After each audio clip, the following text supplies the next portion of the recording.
আমার যে মা উত্তরার রাস্তায় 10 মাসের সন্তানকে কুলে নিয়ে নেমে এসেছিলেন, সাংবাদিক বন্ধুরা প্রশ্ন করেছিল, আপনি এই কচি শিশু নিয়ে, অবুঝ শিশু নিয়ে এখানে এসেছেন গুলির মুখে। তিনি বলেছিলেন, সো হোয়াট, কি হয়েছে?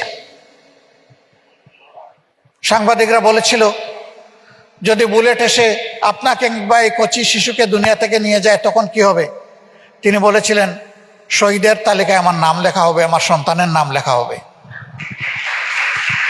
এই মাকেও স্যালিউট। ঢাকা বিশ্ববিদ্যালয়ে রাতের অন্ধকারে 15 তারিখ আমাদের মেয়েদের উপর যেভাবে ঝাঁপিয়ে পড়েছিল, সেই বীর মেয়েরা ফ্যাসিজমের বিরুদ্ধে সেদিন ফুঁসে উঠেছিল, মাথা নত করে নাই, তাদেরকে স্যালিউট।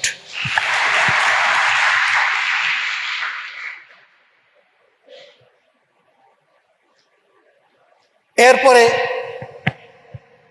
আবু সাইদরা ডানা মেলে বুক পেতে বলেছিল, হয় আমার অধিকার দে, না হয় আমাকে গুলি দে।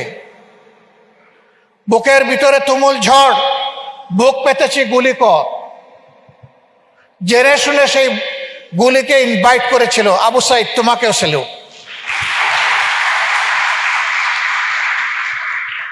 মুগ্ধ রাস্তায় নেমেছিল যারা ফ্যাসিজমের বিরুদ্ধে লড়াই করছে, তাদের টুটে মুখে একটু পানি তুলে দেওয়ার জন্য। সেই ইনোসেন্ট ছেলেটা শেষ পর্যন্ত তাকেও লক্ষ্যবস্তুতে পরিণত করা হলো। সেও দুনিয়া থেকে বিদায় নিল। সেও আমাদের লড়াইয়ের গর্বিত অংশীদার। মুগ্ধের মতো সকলকেই আমাদের স্যালুট। রিয়া মেয়েটা তার বাবার হাত ধরে নারায়ণগঞ্জে দাঁড়িয়েছিল বাইরের দৃশ্য দেখার জন্য। রিয়াগু উপর থেকে ছোড়া, হেলিকপ্টার থেকে ছোড়া বুলেট এসে তাকে এফুড় ওফুড় করে বাপ মা থেকে বিচ্ছিন্ন করে ফেলল। আমরা তার প্রতি গভীর সমবেদনা জ্ঞাপন করছি। 5 বছরের এক শিশু বাবার হাত ধরে বলেছে, বাবা ওখানে লড়াই হচ্ছে, আমি যাব, ওখানে আমি সংগ্রামের কবিতা পাঠ করব, আমাকে নিয়ে চলো। সংগ্রামের কবিতা পাঠ করতে করতে জালিমের বুলেট এসে তাকেও দুনিয়া থেকে নিয়ে গেছে। যে বাবা তাকে হাত ধরে নিয়ে এসেছিলেন, বাবাকে এবং তার বীর সন্তানকে স্যালুট।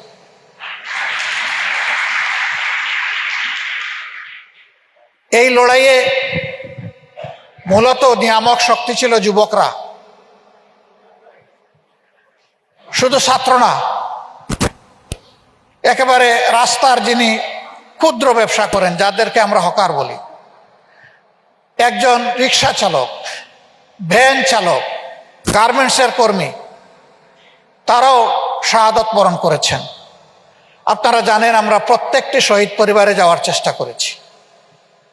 আমাদের হিসাব অনুযায়ী খেটে খাওয়াই মানুষের সংখ্যা যারা জীবন দিয়ে শহীদ হয়ে দুনিয়া থেকে বিদায় নিয়ে আমাদের গলায় কৃতজ্ঞতার মালা পরিয়ে দিয়ে গেছেন, তাদের অনুপাত হচ্ছে যারা নিহত হয়েছেন তাদের মধ্যে 62%।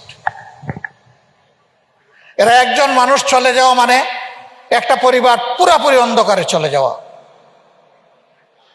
তারা তাদের পরিবার এবং জীবনের দিকে তাকায়নি। বাংলাদেশের মুক্তির জন্য তারা এগিয়ে এসে জীবন দিয়েছে। বন্ধুরা, তোমাদেরকেও স্যালুট।